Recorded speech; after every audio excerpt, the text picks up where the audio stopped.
Hello, everyone. My name is Dr. Elaine Perry, and I serve as the Executive Director of our Center for Community Engagement and Service Learning, but I also have the privilege of serving as one of the volunteer coordinators for the single largest event that Western Carolina University hosts in a year, which is Mountain Heritage Day.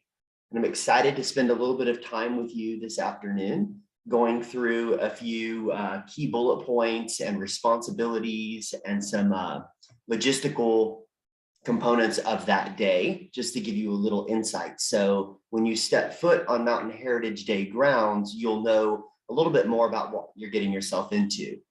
That being said, I want to quickly qualify that experience is a mother, sort of all invention. And so no matter how much training I do here with you today, no matter how much information I try to relay to you, you will have a better understanding of Mountain Heritage Day after spending 10 to 15 minutes there at Mountain Heritage Day generally, but then specifically within your role and responsibility on that day. So just remember that the information I'm giving you today is a bit abstract, it's a bit theoretical, but when you get there, that'll be the concrete piece. So hopefully I give you enough information that you can better navigate your time in person. So could someone unmute themselves and say, hello, I can hear you. Otherwise, I've been speaking for the last 70 seconds and no one can hear me. I can hear you. I can hear you. Carly, Kason, Amy, I saw you. Ben's unmuting. Oh, we're getting some crazy time here. You all can also unmute your video if you're comfortable with that. That's awesome. But I will be sharing my screen shortly and we'll be walking through a brief PowerPoint presentation just to sort of get us all on the same page. Does anyone have any questions before we start, or comments or anything for the good of the group?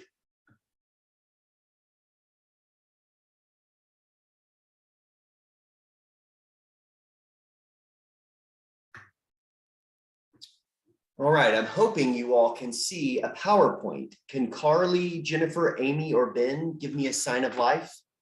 We got you. Yes. Yay. All right, well, I'm going to be looking up here at the PowerPoint at certain points and then looking here at you all at other points. So we've got a couple monitors going on here. Also, for the record, this is being recorded in hopes that folks who can't be here in real time will be able to go back and watch this video that, of course, will be hosted on our YouTube link, our service learning channel. Okay. So I've already told you a little bit about Mountain Heritage Day in my opening narrative. The date of this event is September 25th, this coming Saturday, and it'll go from around 10 a.m. to 5 p.m. But for the most courageous among us, we will be there at 6 a.m. on Saturday morning, kicking off hard and fast. And those of you who will be there with me know what I'm talking about. So we'll get more into some details here in a second. Mountain Heritage Day has been described as a sort of crown jewel and as a gift to the region. It's also been described as the front porch to our university. And I think that's a very special thing. This is truly a gift. It takes a lot of people power, a lot of dollars, but also more importantly than the dollars, it takes a lot of human hours to make this festival work. There will be between 20 and 30,000 people on our campus. I'll explain exactly where here shortly on this one day. And that's more than sometimes are even here on a football game weekend, which is another one of our largest programs. So it is a very big deal. And we have been doing this for around 50 years now. So it's a very exciting thing to get to host. And this is our first time to get to host Mountain Heritage Day since 2019, because COVID sort of took it out for 2020. So here we are, we're back bigger and better than ever. To give you a little insight into Mountain Heritage Day, I'm going to show you a very brief video here. I'm going to click on this YouTube video and hopefully it pops up without too many commercials.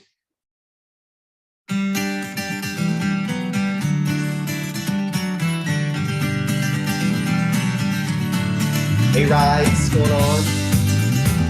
Bunch of cool old tools and antiques from the past. There do your Christmas shopping for your family, lots of people do. You see soapstone, how they carve. Lots of great fair food, as you can imagine. Car show to boot, lots of people come out for that.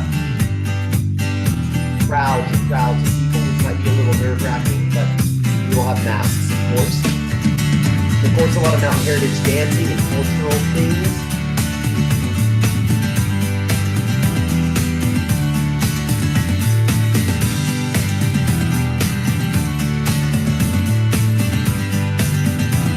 The R.O. Wilson's cross-cutting. We also have a chainsaw competition.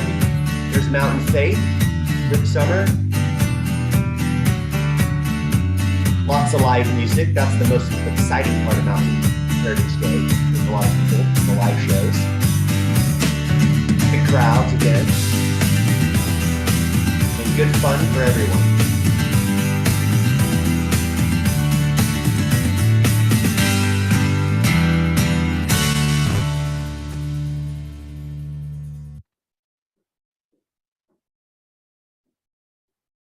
All right.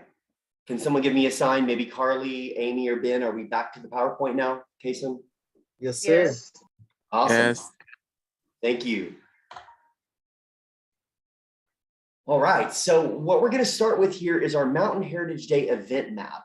This is the glossy version of that map. This is sort of the general overview. The next map is more for the volunteers, but I wanted you to see something similar to what you might be seeing on Saturday. If someone comes up to you, you'll have one of these in your back pocket, because when you check in at the volunteer headquarters, which I'll give you a bit more insight into that in a second, when you pop into the volunteer headquarters, you can grab one of these little maps and you can put it in your back pocket. So if you're out and about walking the festival, you'll of course have your Mountain Heritage Day shirt on, which will be given to you in volunteer headquarters. So whatever you wear, just know that you're going to be putting a t-shirt on over that. So if it's a really chilly morning, sometimes it warms up about noon. If it's a really chilly morning, you might want a long sleeve shirt to put that Mountain Heritage shirt over.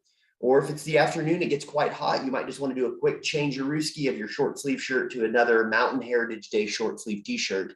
But when you're out there on the festival walking around, you're definitely going to want to have your Mountain Heritage Day shirt on so people know who you are. It will say volunteer on the back. And you will have a map in your back pocket. So if anyone asks you any questions, you can help coach them on where they're going. So again, this is what the map will look like that you can have in your back pocket. Now I want to move to this slide, because this is the map that we are actually, that is an exact replica, not to scale, but it's an exact replica of what Mountain Heritage Day will look like this Saturday. So to orient you to this space, this is, can someone, maybe Carly, Amy, Ben, or Kason, sort of raise their hand if they know where the Ramsey Center is and where the stadium is? Does everyone know where that is? Yeah, for the most part. For the most part.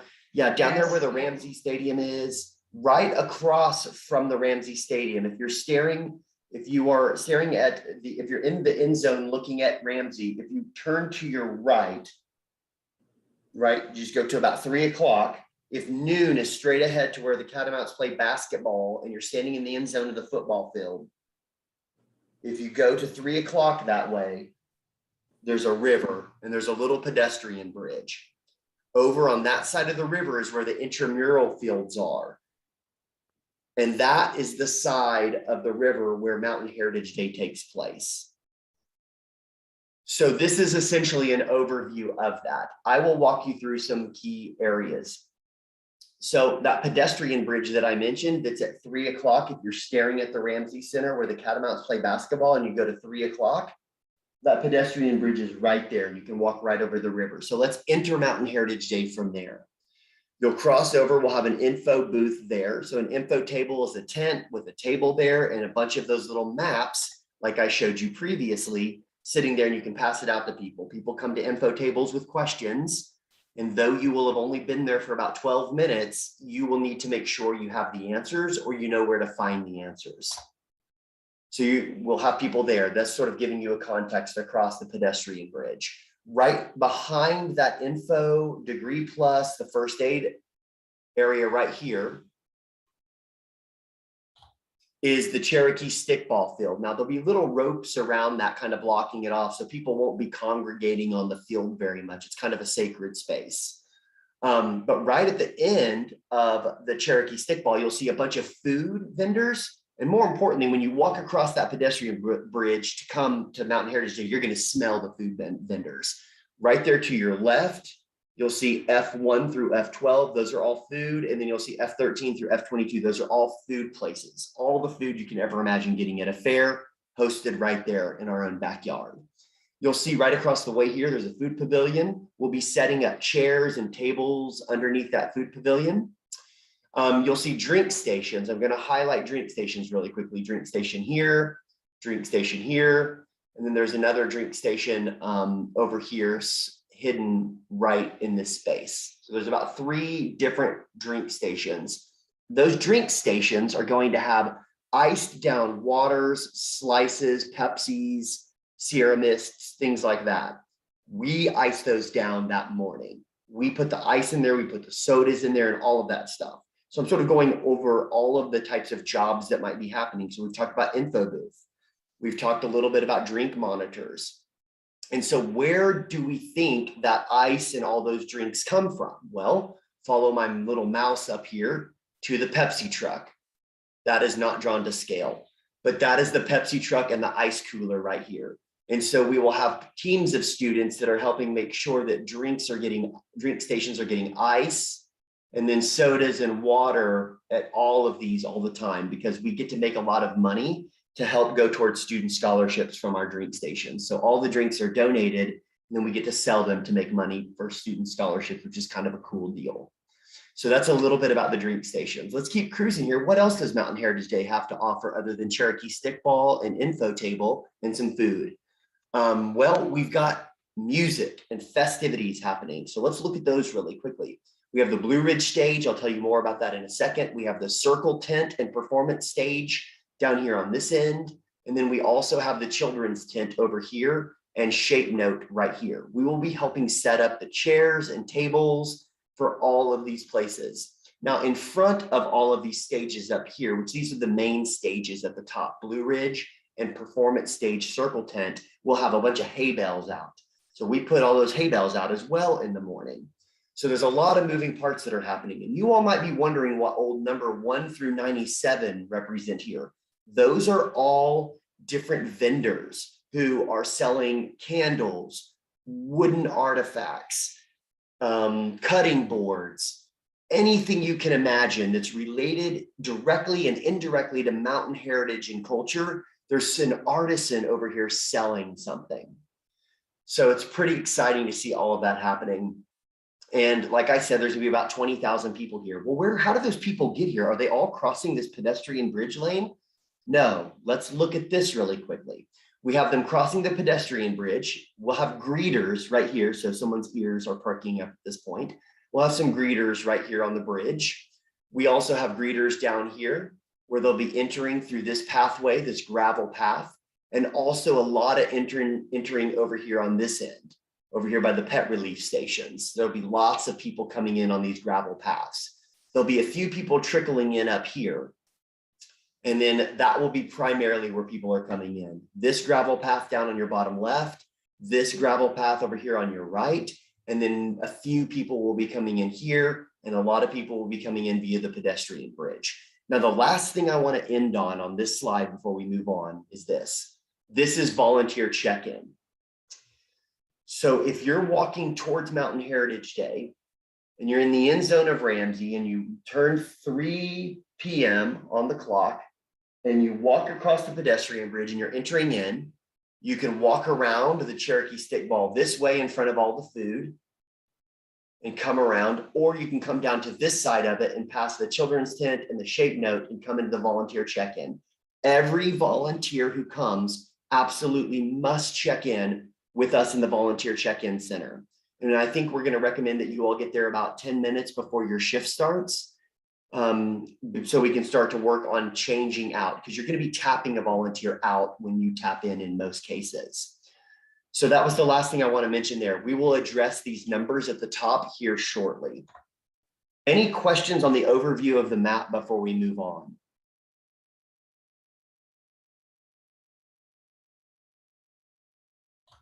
Fantastic.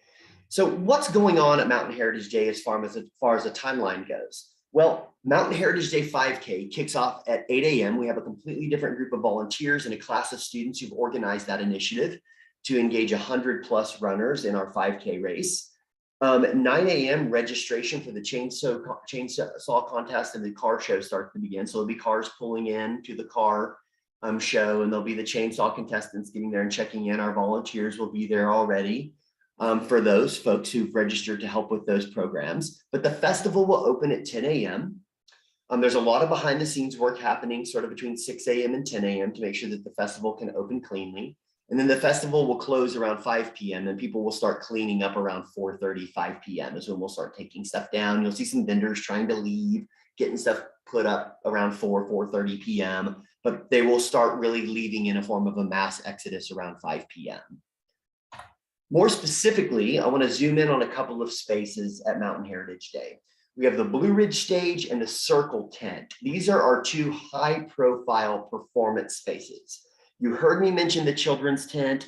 That sort of operates in its own space, and then Shape Note kind of operates as well as in its own space. The Circle tent and the Blue Ridge stage, which are respectively here at the end, Blue Ridge stage on this end, Circle tent stage on this end, have the following sort of activities going on throughout the day.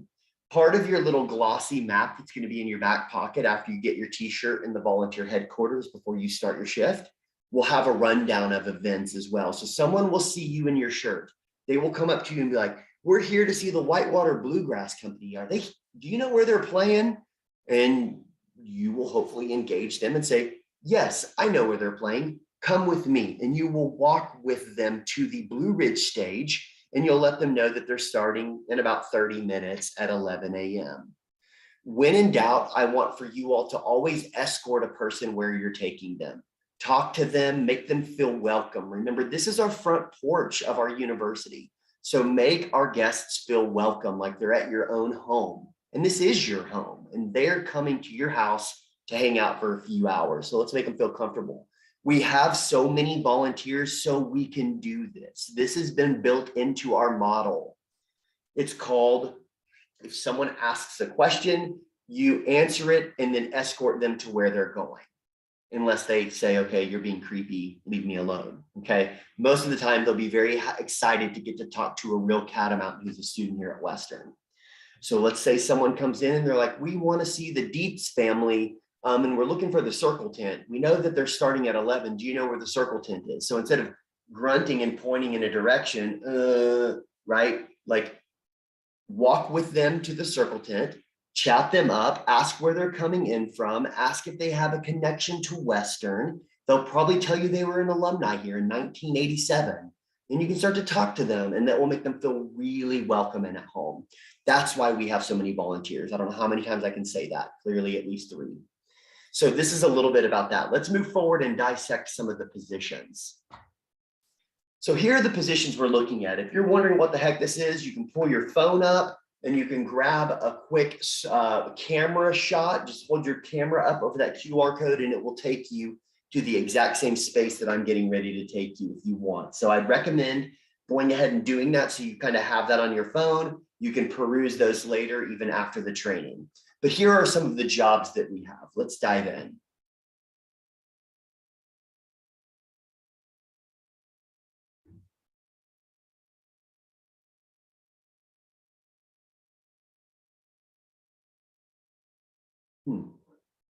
It's quite odd. I opened it like 20 minutes ago. This will update my browser. Seems a bit excessive. Sorry for this.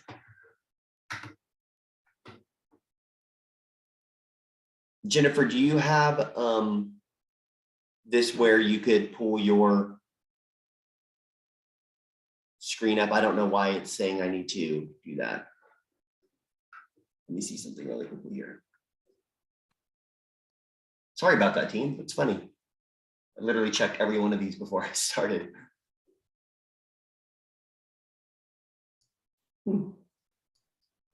Attendees, can y'all see my screen? Can you see the descriptions? Yeah, I can see it too, Jen. Yep. Okay, cool. Thank you. Cool. So Jen, if you'll so let's start right here. So we have all volunteers checking in around 10 to 15 minutes prior to their shift. You'll get your t-shirt there. I've mentioned it. Please wait for relief before you leave your post. Again, someone will come and tap you out probably about 5 to 10 minutes before your shift is supposed to end.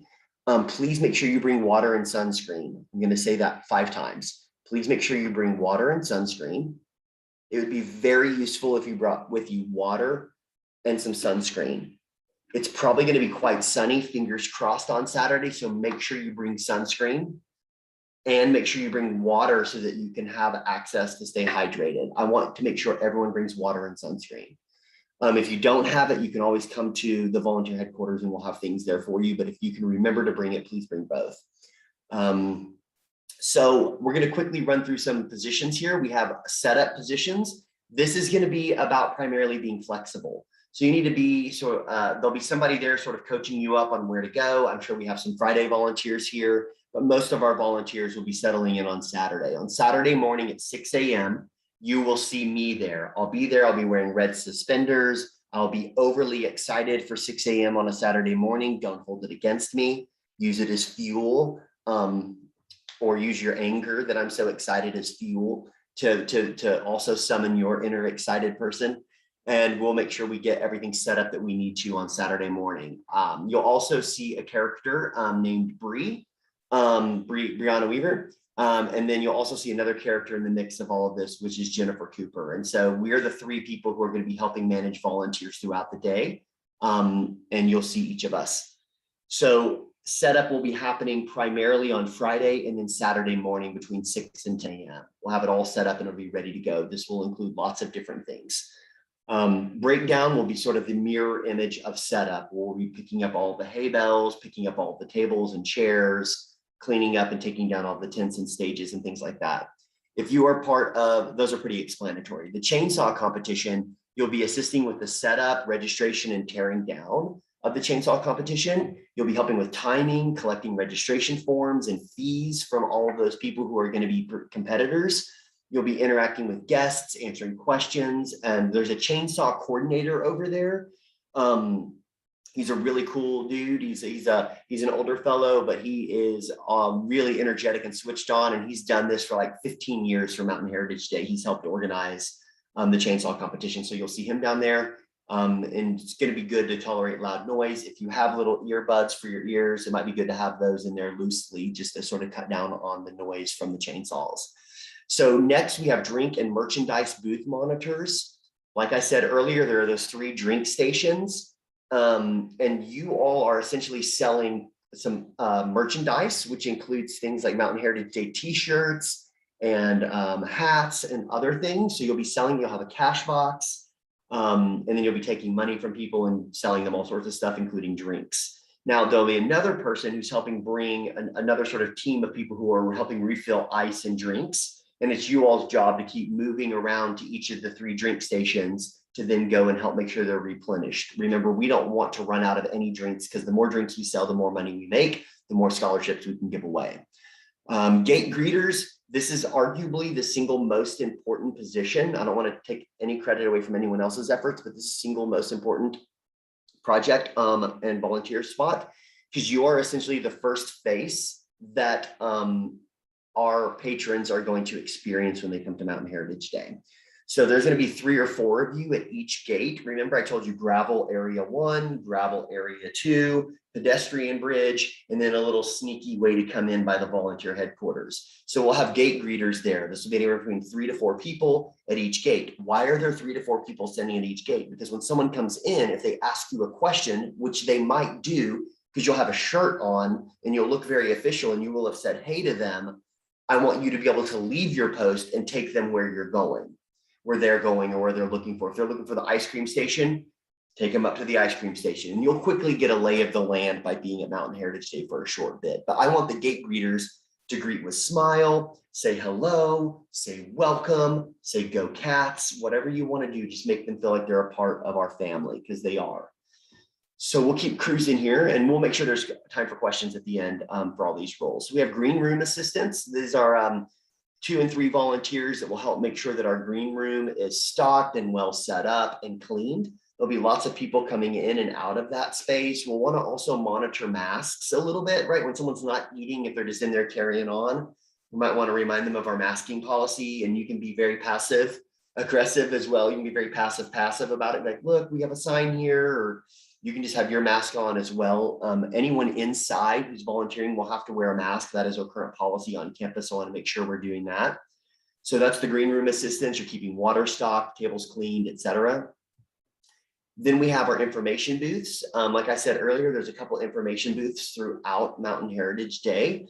And those are places you'll be sitting at a table and you'll have stacks of these maps with timesheets for the rundown of events. And you'll be passing that out as people come. They'll come to your booth and they'll say, hey, where is this? Where is that? And you can get up and take them where they're going. You can ask them if they need any help and just be very friendly and supportive. Information booths, that's what I was just talking about. And then scrolling down to program assistants. Remember, we have our Blue Ridge stage, children's stage, and the circle tent stage. So we have different program assistants at each of those locations. So please make sure you are aware of those spaces, and you will have a proper stage manager at each of those spaces that can help you know what to do. If you're not running the whole show, you're sort of helping as a volunteer in that space. A runner, this position works with all aspects of the festival. This is sort of a person who sort of fills in lots of different locations at times. I think we have 2 or 3 of these on every shift because there's always something random that needs to happen. Going back up to Shape Note Singers Assistants, these are folks who are helping with the Shape Note area, which is right in front of the volunteer headquarters, involves setting up chairs, passing out books, which are Shape Note books, where the songs are. Shape Note is a style of singing, and it was born out of Appalachia. So it's a pretty cool thing to be a part of, to get to see that cultural history come to life. Jennifer, can you scroll down? I think that must be nearly everything we have set up. We've talked about that. Stage supervisor and volunteer headquarters. Yeah, stage supervisors are like program assistants, but they're primarily focused at the Blue Ridge stage. So you'll get there, there'll be someone there who coaches you on what to do. You might be escorting musicians from the green room to their stage. It's literally the 2 furthest points away on the map are the green room and the stage where most of the musicians are playing. And a lot of our musicians are getting a little bit older. And so we want to be very considerate of their health and well-being. And so we might need to call in a golf cart to move them from point A to point B. And I want the person who's the stage supervisor who'll be helping with that. Volunteer headquarters, you'll be in there with me and you'll be making sure you're checking in volunteers. A lot of patrons come in with questions and it's almost treated like another information booth. But indoors, people will be coming in to use restrooms in there as well. So volunteer headquarters is a very important role as well. So that pretty much concludes it. Volunteer lead, I'm not sure if we have anyone who is a volunteer lead probably already knows what they're doing because they've been selected to do that. All right, I'm gonna share my screen again. We're almost done, crew. All right, can you all see my screen over here? Yep. Cool. So the last thing I want to end on are festival issues versus emergencies. So if you see a festival issue, something like a person's tent pole broke, that's a festival issue. The water bottle container is leaking water and it's just sort of dribbling out and you all can't figure it. And so a guest told you about this, a patron told you about this, and you all can't get it fixed. That's a festival issue. An emergency, on the other hand, is if somebody is like fallen down on the ground and is having a seizure. So the best test for you all to have in your mind on this one is, if you are not sure if it's an issue or if it's an emergency, it's probably an emergency. So go ahead and call campus police. That's your number there. I want everyone to have this number on them. It's pretty easy. 828-227-8911. So I want to put that out there. If you're wondering like, this dog is on the loose and it kind of looks nice, but it kind of maybe mean, I don't know. If you don't know what it is, make it an emergency. If it's very clear that it's a festival issue to you, go ahead and call me. There's my number. Brianna Weaver's number is there, and also Jennifer's number is there if you have to deal with a festival issue. If there's an emergency though, when in doubt, call 8911 because we want to make sure we get that taken care of ASAP. We've actually had a person, I'm being sensitive about this, but we've actually had a person pass away at Mountain Heritage Day a few years ago, which is one time in the history of the festival. So it's very serious business. So I just want to make sure you all know that. And chiming in for a second, I put this in the chat, but this is also in the emails that I sent all of y'all, but my cell is actually the number that's in the chat and in those emails. Oh, cool. I don't know what number I put there, then, Jennifer. I don't know what number that is. I may have invented a phone number for you. So the last thing here, I want to make sure that you all are thanked for your time, energy, and expertise, and then also that you check out the website. If you want to learn more about Mountain Heritage Day, it might be easier just to Google search Mountain Heritage Day WCU, and you can find all the information. So what questions do you all have? I have one question. Yes, Carly. For acceptable shorts, would y'all consider like a pair of Nike running shorts acceptable, or probably jeans or khakis? I would say in the past, contingent upon weather, whether you go with long pants or shorts, that choice is yours. If at all possible, we won't turn anyone away if they come in Nike shorts, but if you have a pair of like khaki shorts or black shorts or navy shorts or something like that, that would be better than like a pair of Nike shorts or something like that. Because sometimes the shirts, we want to make, if we have everybody sort of in similar uniforms, that will make us look a little more professional, if that's okay with you. But don't go out and buy a pair of khaki shorts or something like that just to have them. I hope that answers your question. It does. And I have one more actually. Yeah. You said to bring sunscreen and like a water bottle. Do we have a place where we can set that? Because I'm like the things that I've signed up for is a gatekeeper and a runner. So would I have a spot to where I can leave that stuff? Yeah, at the gate greeting locations, there'll be a spot carved out. You can put your bag or your you might have a jacket in the morning and then you take it off when you get warm. You can put that stuff there. And then if you're a runner, volunteer headquarters will be your home base.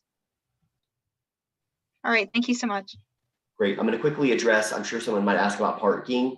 If you're a commuter and you're coming to campus, please try to park further away just to leave more spots for our patrons. I think we're trying to funnel most of our commuter parking into the further commuter lots, which I know most commuter lots are a little further away than we would like anyways. So just make sure you park in the appropriate parking spot for your tag. If you're a student here who's residential, please don't move your car to get closer to parking. Just probably come from your residence hall straight to the volunteer headquarters to check in. Parking is tough on campus on a normal day. On that Saturday with 20,000 people here, most of them driving their own vehicles, there are cars parked on 107 about a mile in either direction. If the weather works out for us, that will happen. So please just try to minimize, like if you and your roommate are living off campus and you're both coming to volunteer, try to ride together if that's the case, especially if they're your roommate. Any other questions?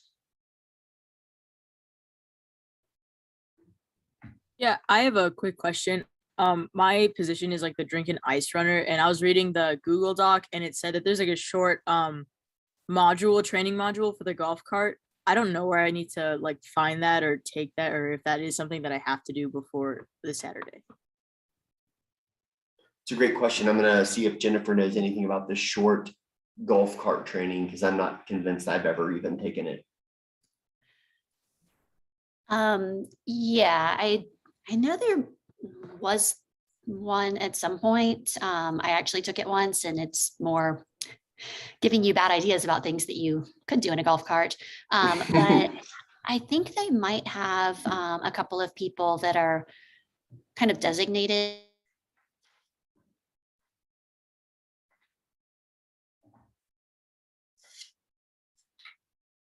I think Jennifer froze.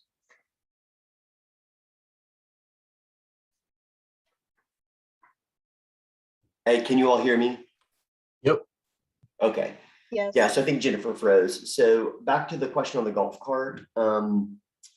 Yeah, we will get, well, who asked that question? We'll get back with you on that. But you'll be fine either way, I'm pretty certain. But who asked that question? Yeah, I asked that question. Sorry. My name's Natalie Ferrer. Okay. Natalie. for there. Okay. Yeah, I just wanted to We'll make double sure check. that I didn't like show up Saturday like unprepared or anything. So I just because I didn't reach any further instructions about that. So I just wanted to ask real quick. Thank you though. Yeah, I can give you some coaching on it because there's a lot of people. So driving the golf cart's not a big difficult thing if you have a driver's license. I'm sure it's much easier than even a car, but it's the number of people that are there. It's easy to get into big crowds, and so we want to be very careful through those spaces as you're coming around with ice and drinks. So Yeah, that's we'll why. figure that out. All right, thank you very much. Yeah, that's a good question. Sorry, I didn't realize that was still in there. And I've also never done the golf cart training. And the way I've seen some people drive around campus, I'm not convinced they have either. But Yeah, that's it. All right, thank you. we want to be safe. Thank you for asking that and calling it to our attention. We'll follow up on that. Any other questions? I have a question. Yeah, Sarah.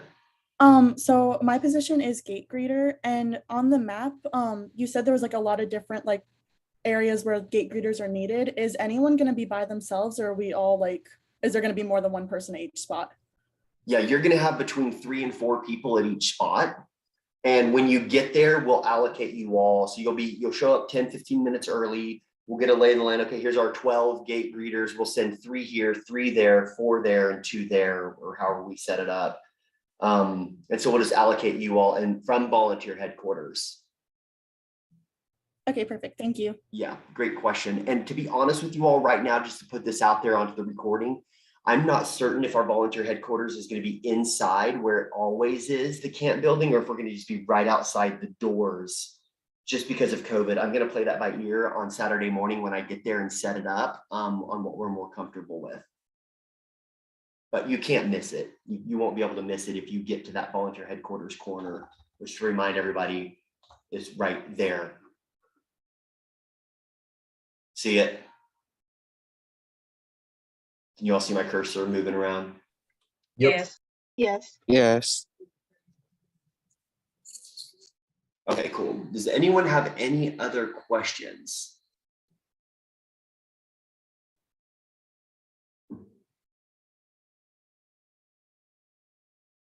Awesome. Well, thank you for giving me your time. Sorry I went a few minutes early. I'll be a little bit more succinct in the next one, I think.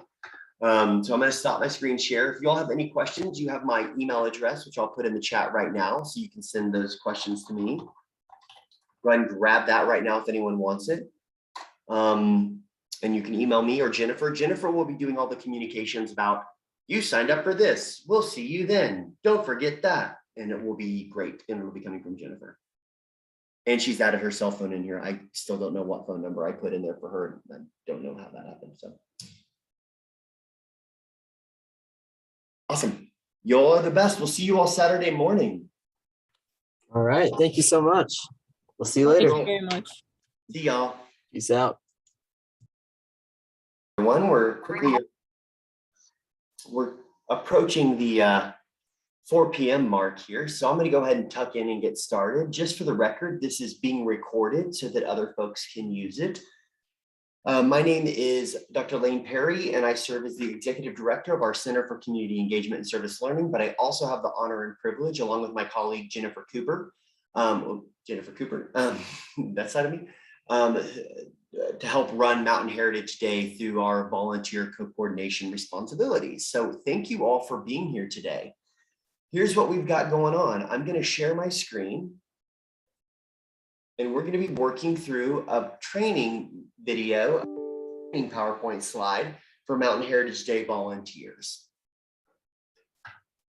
Get started here. Awesome. So Mountain Heritage Day happens every single year in the fall. We've only missed 1 year out of the last 50 plus. And it was last year because of COVID. And so this is our first year back. So we want to make sure it is exceptional. And you all serve as extensions of Mountain Heritage Day as volunteers. So Mountain Heritage Day has been described as the crown jewel for our region, as a gift to our region, and also as the front porch to our university.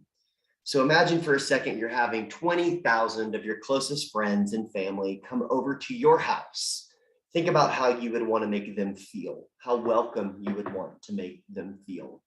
And so that's what Mountain Heritage Day is. We'll go through a lot of the details and I'll tell you a little bit more about what Mountain Heritage Day has in store for our guests this year and the role that you all play in that. So it's this Saturday on September 25th. And we'll do a quick video here that might help capture the essence and spirit of the fun that happens at Mountain Heritage Day.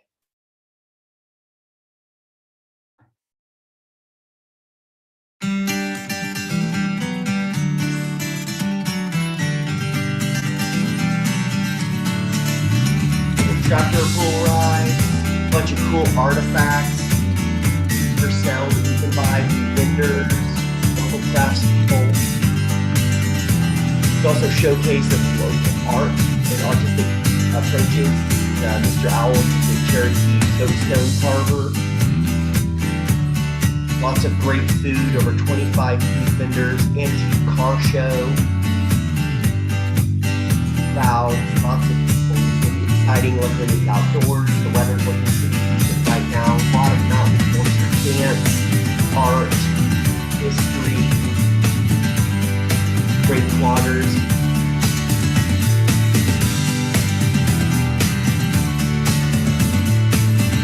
Test your wear in some of the mountain activities like truss saw cutting, and then we have chainsaw competition. We have Brook Summer and Mountain Faith will be playing. Lots of great music. Of the mountain, Appalachian culture and spirit. Again, those crowds, get ready. It's fun for the whole family, of course.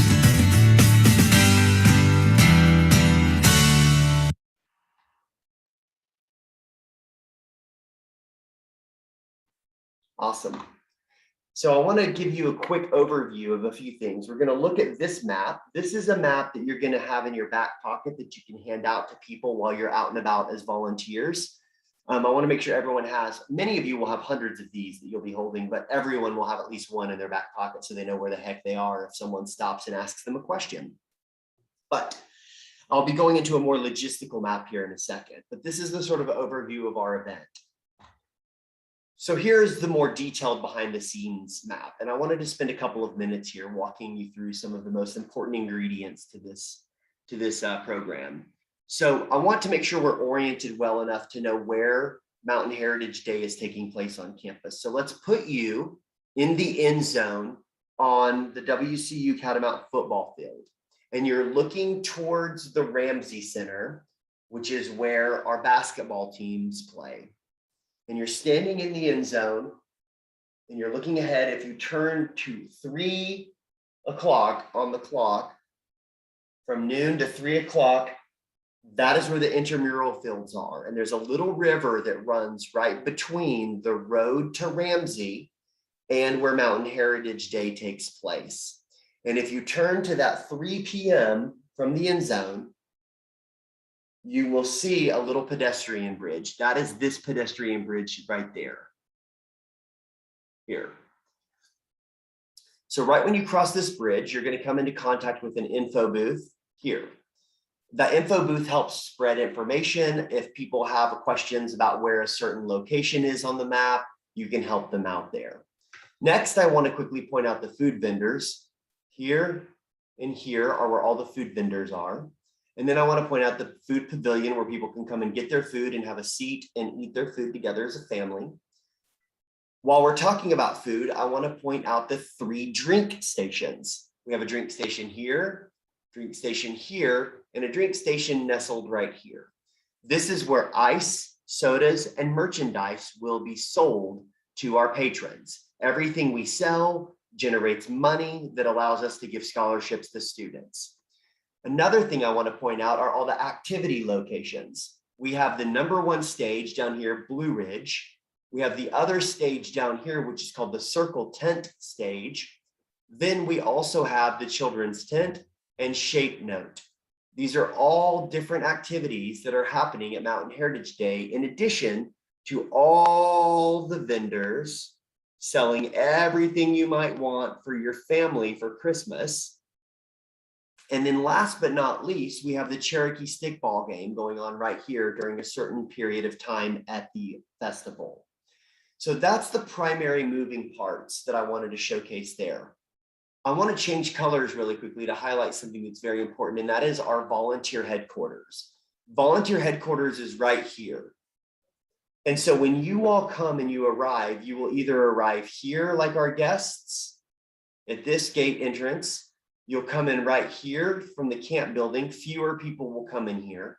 Most people will come in here, over here, and down here. These are where our patrons will enter. And so, but this is an important piece for you to understand is the volunteer check-in location, because that's where every volunteer has to check in before they can go and move into their shift. And we will be giving you some on-the-job training once you walk into the volunteer headquarters. So I want to take a second here on this complex map to see if anyone has any questions about what we see here.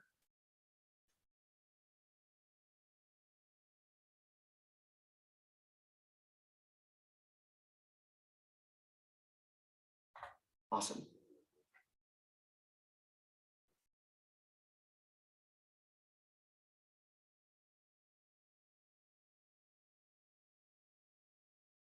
So next is a quick overview of our general activities. We have an 8 a.m. Mountain Heritage Day 5K race that will start at 8 a.m. At 9 a.m. we have the registration for our chainsaw competition and our car show. That again is 9 a.m. The festival opens for public around 10 a.m. and then it will close at 5 p.m. Here's some insight into some of the things that are happening on the stages. Our two main stages include the Blue Ridge stage, which if you recall, is down here, the bottom left, that's the #1 stage. Then we have the circle tent, which is right here towards the top. So you'll see lots of different things happening there. So that little map that I showed you earlier, this one in your back pocket, it will also have a lineup of the activities happening that day, when and where with the time, etc. So people might come up to you because you're going to be wearing a Mountain Heritage Day t-shirt, and you're also going to have in the minds of people, you're going to have information that they're going to need. So they might come up to you and say, hey, we're looking to listen to the Graskels play. Numerous Grammy nominee band, the Graskels, and you can tell them, well, they're playing at 2:15 at the Blue Ridge stage. They might say, where's the Blue Ridge stage?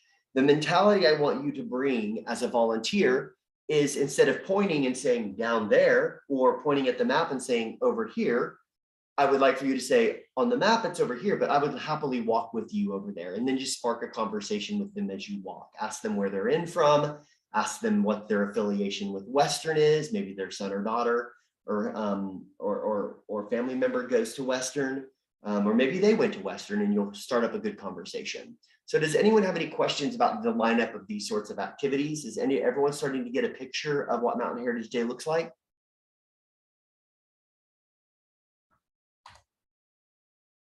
Great. I'm going to stop sharing my screen for a second because last time I messed this up, and I'm going to ask if Jennifer might be able to pull this up for us if she's there, because I messed it up earlier, not surprising.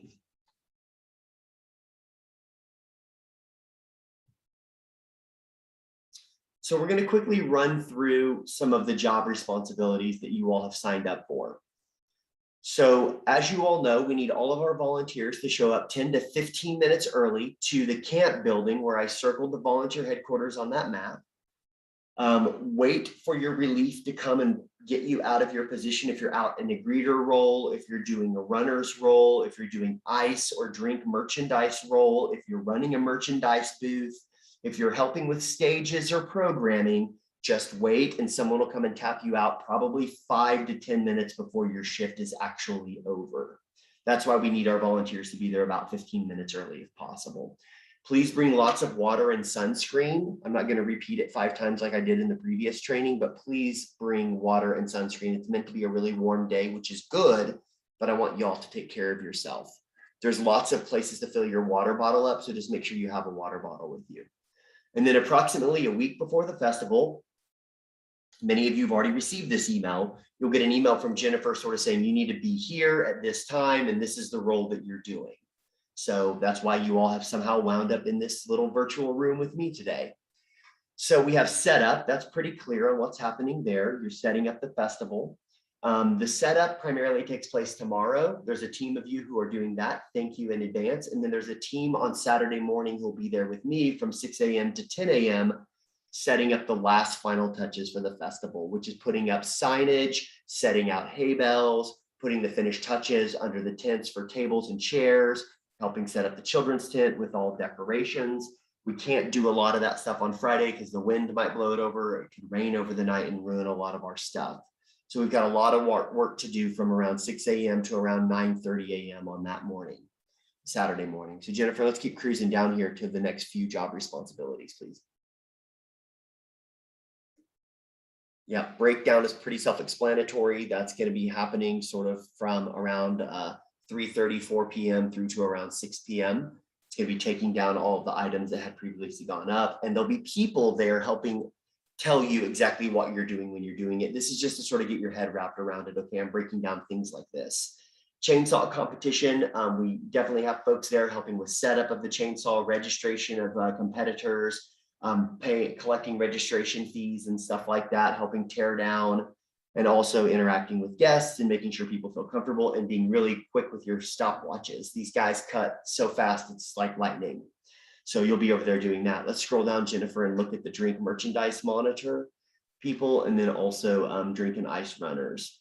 So our drink and merchandise monitors, we have 3 different drink and merchandise stations, which I pinpointed earlier on the map.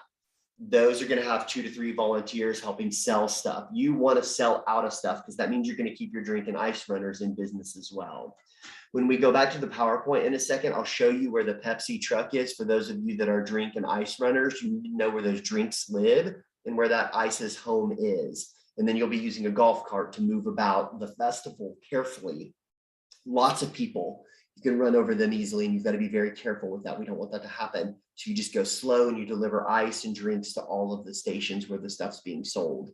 That whole operation involves about 25 volunteers across those sites, and then also the delivery of ice and drinks. So that talks about those 2. Now, the most important responsibility at Mountain Heritage Day, and I'm not saying this to take away from anyone else, are our gate greeters, because you're the first person and personality that our guests come into contact with. So bring that hospitality that Catamounts are so good at. Bring that smile, bring that gesture recognition of another human coming in contact with you. Say hello, say welcome, ask them if they need anything. If they ask you a question, oh yeah, we're here for the circle tent and we're running late, we want to go see the Deets folks play. You're like, well, come on with me, let's go, I'll walk you over there. We have enough greeters at each gate where you can literally walk people where you want to go and then come back, and that'll help you get a lay of the land of Mountain Heritage Day as well. I highly encourage that. That doesn't mean walk off and never come back. That's not fair to your fellow volunteers, but walk them over there and then walk right back. Fill up your water bottle and keep greeting people, because you all are the first folks who come into contact with our patrons. Remember, this is our front porch. So let's scroll down, Jennifer, past green room assistants, and we'll talk more about a few more responsibilities here. Okay, great. 3 more here. Green room assistants. We have 2 or 3 of these folks in each shift, and you help keep the green room where all of the guests and all of the artists are coming into to get drinks, to get rehydrated, to tune instruments, to take a load off. It's quite warm outside, and this is an air-conditioned space for them to take a deep breath and get reset before they go back on stage to rock. So we got to keep water stocked, tables cleaned, throwing away trash. If it starts getting overflowed with trash, you take that trash out, put a new bag in, make sure the coffee's flowing. If anyone has a question, like where's the restrooms, you're going to help them out. Pardon me. Information booths. These are places around the festival. There's primary 1 information booth where people will come if they have questions, and you'll be there with a couple volunteers, and you'll have a bunch of pamphlets out, and you can hand the pamphlet to them and answer the questions if they have any. Slowly but surely, a person's going to ask you a question. You won't know the answer to it, but then after you find the answer to it, you'll know that answer forever. And so that's going to happen 3 or 4 times, and then you're going to have a lay of the land pretty quickly. And we'll get you well versed when you arrive. So moving forward here to program assistant, and kind of want to talk about the next 2 together. Scroll down a little bit here. Okay, cool. Yeah, so we have program assistant and shape note singer assistants. The program assistants are sort of deployed to the different locations like Children's Tent and then Blue Ridge tent, stage, and then Circle Tent and Shape Note Tent, because you all are going to be helping with the managers of those activity spaces, those program activities. And they'll say, oh man, we need this. The artists need 5 more bottles of water. So you're running over to the drink station to get 5 bottles of water. You're coming back to the green room to get some sandwiches for somebody or a cookie because they're feeling a little run down. Like, you're just sort of moving around and helping out with those stages and those respective programs.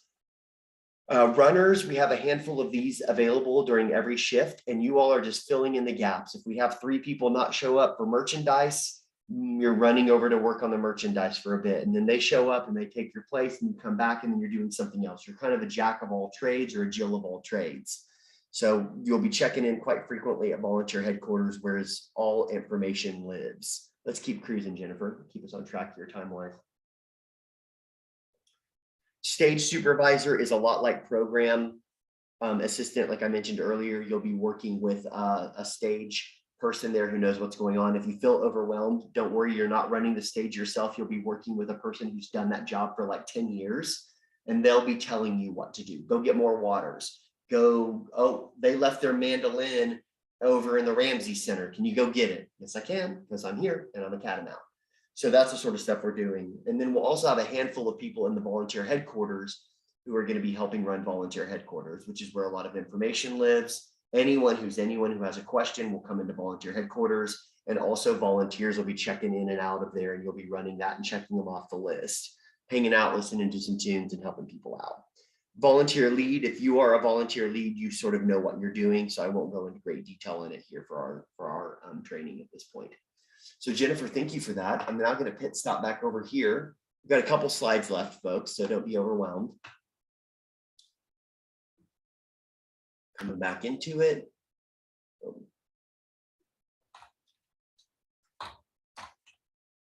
Awesome. So I want to, we'll save questions to the end, and we'll do this last slide. We'll see what questions y'all have. So festivals, issues, and emergencies. So I want you all to take a picture of this screen, or I want you all to jot these numbers down. It's important that you know the difference between a festival issue and an emergency. So bottom line is, if you are in doubt as to what you are witnessing, if it is a festival issue or an emergency, if you are in doubt and you're not sure, call 8911. Treat it like an emergency. If you see a dog off of a lead running around, you might look at that and be like, well, it seems like a festival issue, but if that dog bites somebody, it's definitely an emergency. I don't really know what this is. It's an emergency. Call 8911. Let them know there's a dog on the loose at Mountain Heritage Day so that they know that they can come and take care of it. If somebody's on the ground convulsing and having a seizure, that's definitely an emergency. Call 8911.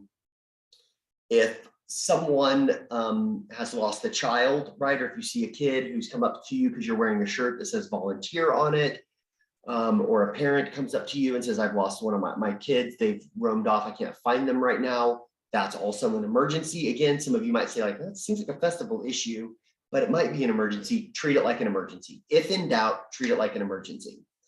A good example of a festival issue might be, Lane, we are out of water in the Pepsi truck, and all of the merchandise and drink stations have sold all of their water. Don't call 8911 for that. Call me, we'll get more water brought over so we can sell the heck out of those hotcakes and make some money for student scholarships. So I just want you all to use that discretion, but if you feel like your discretion is putting you in like a 60-40 or a 40-60 mode, call it an emergency, 100%, call 8911, they'll take care of it. You can't go wrong by doing that. You'll get your t-shirt when you come to the volunteer headquarters, and that will make you super official, and people will ask you questions. They'll tap you on the shoulder. They'll say, hey, excuse me, can you help me? More often than probably you're ready or willing to deal with. So make sure you're ready to answer questions. And again, if you don't know the answer always is, come with me, let's go to the volunteer headquarters, or come with me, let's go to the info booth. And they'll be able to walk to either of those locations, whatever's closer, and you'll be able to get the answer that they need at either of those sites if you don't know it. And then you'll know the answer forever. So I want to thank you all in advance for volunteering. I want to invite you to go to the Mountain Heritage Day website, which is Mountain Heritage Day at WCU. Just Google that and you'll find it, or you can type in this long URL. In the interim, though, I want to take a deep breath and I want to see if you all have any questions for me and Jennifer.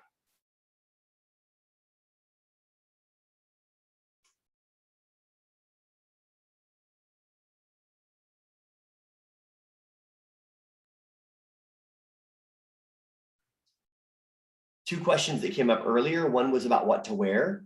I'd recommend wearing something that you're comfortable in on top, like a warm shirt if it's cold in the morning, or a short sleeve shirt if it's cold in the afternoon. You will be given, if it's warm in the afternoon, you'll be given a short sleeve Mountain Heritage Day volunteer t-shirt upon arrival, and we ask you to wear that.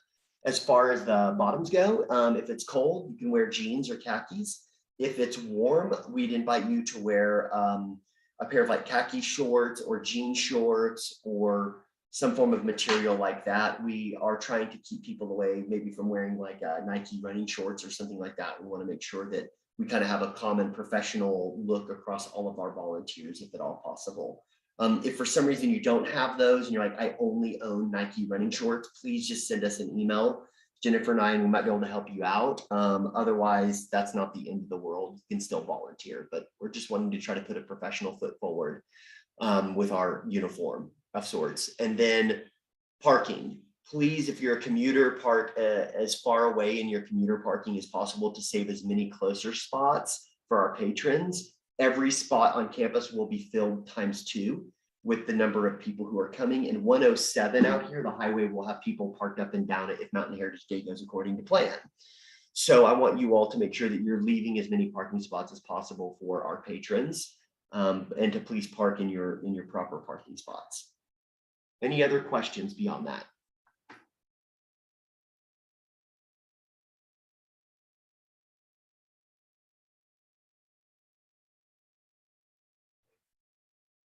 Awesome. I'm going to stop share here and see if we move back into this open space to see if anyone has any questions or comments or anything like that.